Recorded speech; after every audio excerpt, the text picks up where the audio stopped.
I'll give you the first pick. Yes, I'm good with this. Yeah, the guest gets okay. All right, sounds good. I feel like this is a clear-cut one. Kevin Durant to the Houston Rockets is the number one pick for me. So I had Kevin Durant going to the Rockets at number 3 on my board. Okay, good. Glad we have a difference already. Nice. It is probably the most momentous move that happened, I think. Yeah. The way that I thought about this was I thought about it from like each specific team's perspective and tried to like think of like excess value that was derived from deals in some ways. KD at number 3 was a big deal for me. Why do you have Kevin Durant for, and I'll just list off the entire deal here. Kevin Durant for Jalen Green, Dillon Brooks, number 10 and number 59 in the 2025 NBA draft, 2 seconds in the 2026 NBA draft, and 2 seconds out into the 2030s. Yeah. So the reason I have Kevin Durant here, number 1, the deal, and for what it's worth, Phoenix, with where it was leverage wise, did an okay job with the trade. Like, it's not like they got absolutely fleeced. They still got the 10th overall pick. We'll see how good Kamal Malawach is. Jalen Green is clearly a player that they can maybe try and change trajectory wise. I thought he had a decent season last year generally. But to me, this comes down to the Houston Rockets added Kevin Durant. Like that's the simple part of this. I have some numbers here in terms of like the clutch differences.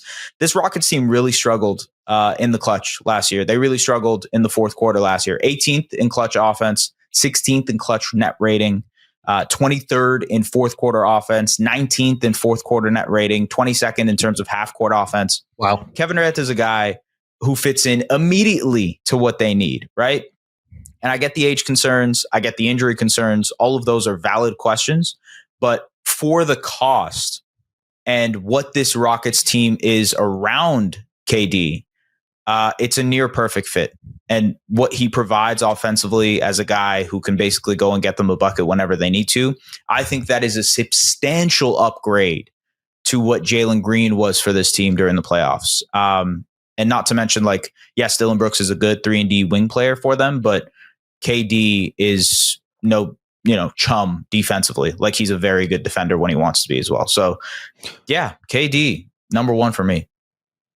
Well, they have, I think there are a few different ways to look at this from like an asset perspective, right? To me, they solved an issue by trading from a position of strength is the biggest, I always try and think of it in terms of, okay, you're going out to get a superstar.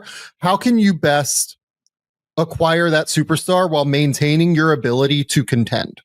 Right. And the Rockets have Amen Thompson, who I had as the best defensive player in the league this year. If you have a couple of other guys like Evan Mobley, I'll completely understand that. But I would have had Amen Thompson as the number 1 defensive player in the NBA this season. Yeah. They have Tari Eason, who's a really, really high level defender who I think can come in and eat minutes in that regard.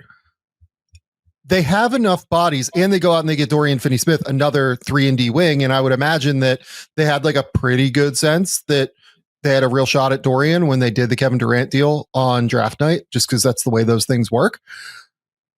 They have a number of bodies that they can throw at players on the wing defensively to replace the Dillon Brooks value, right? Yeah. But getting off of the Jalen Green money and really, signing Jalen Green to that extension basically in order to deal him was something that could have gone very wrong, I think. And you see the Nets right now. Like, I think that they're somewhat worried about tying themselves to Cam Thomas too long because they're concerned about, okay, if we sign him to like a 4-year deal worth, $80 million or whatever, we might get kind of tied to that at the end of the day. But if we're not doing that, if we are, smart and we go shorter term, that deal's probably going to be movable. I think that that's what a lot of teams are kind of taking away from the Jalen Green of this all is that, okay, if it's a shorter term deal, it's going to be a little bit more easily moved.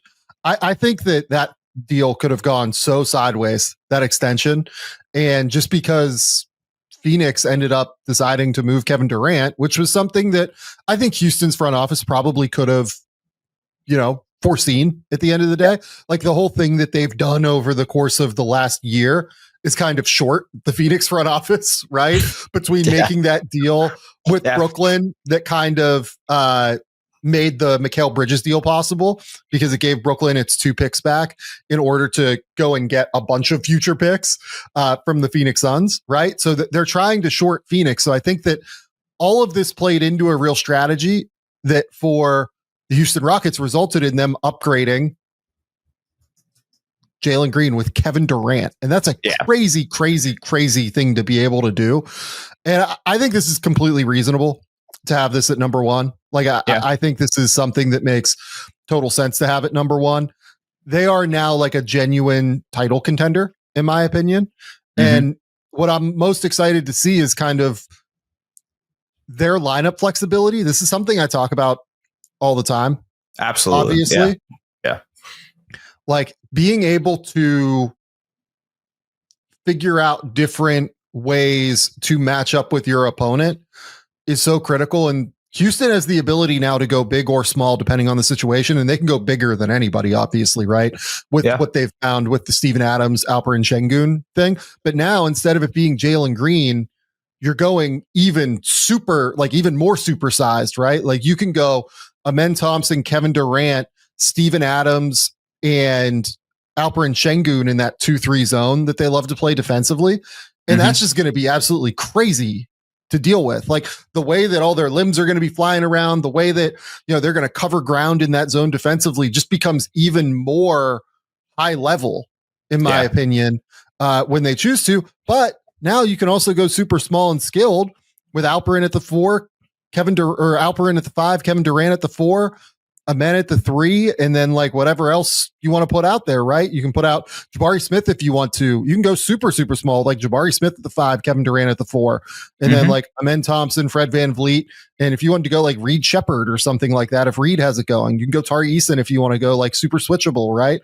Yeah. They just have a lot of different ways to be able to match up with opponents now. And I think that that's ultimately why I think this is such a critical, impressive move from the Houston front office. But I'm glad that you did this smartly.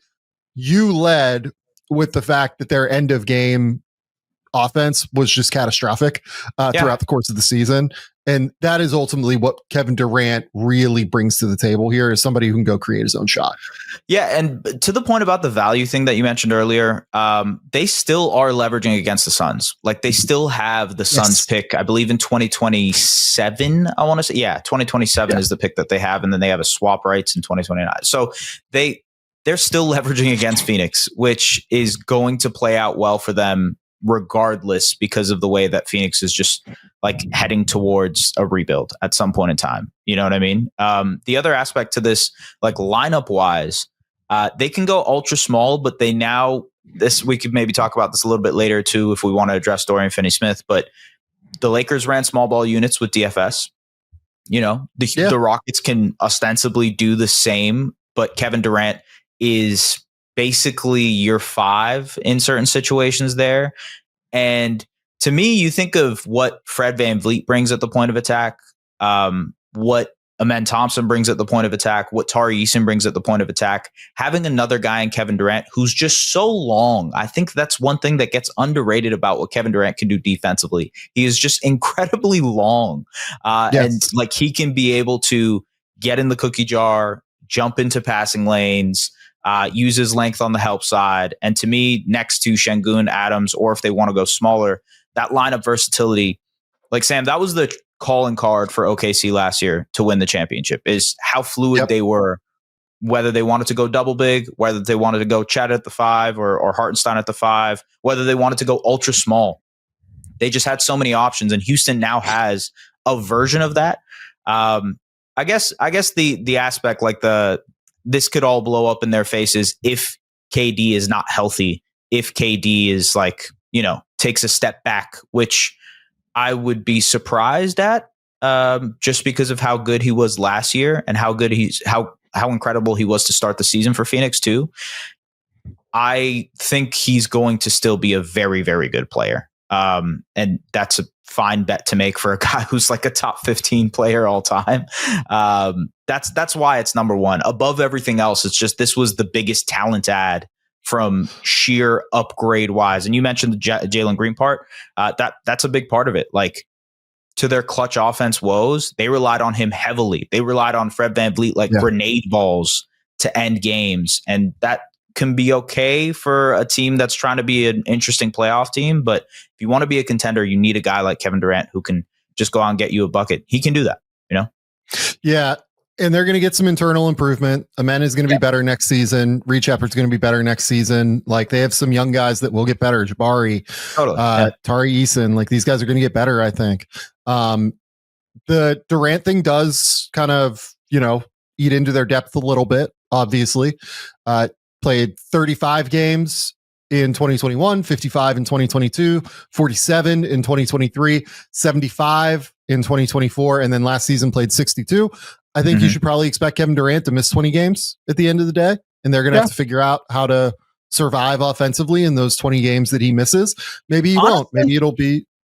I was just going to say, like, they have the infrastructure there to be okay with him missing 20 games. Like, this is a team that was second in the West last year without Kevin Durant. Yes, of course, you add Jalen Green and Dylan Brooks, and like, that matters, you know, when you're playing the Wizards or Hornets or whoever in the regular season. But this is a team that can survive a stretch of 2 weeks, 3 weeks without KD. We got to pull out this, you know, January stretch where we got to go, I don't know, 10-5 or whatever it is. But yeah, I think they can do it, to be honest with you.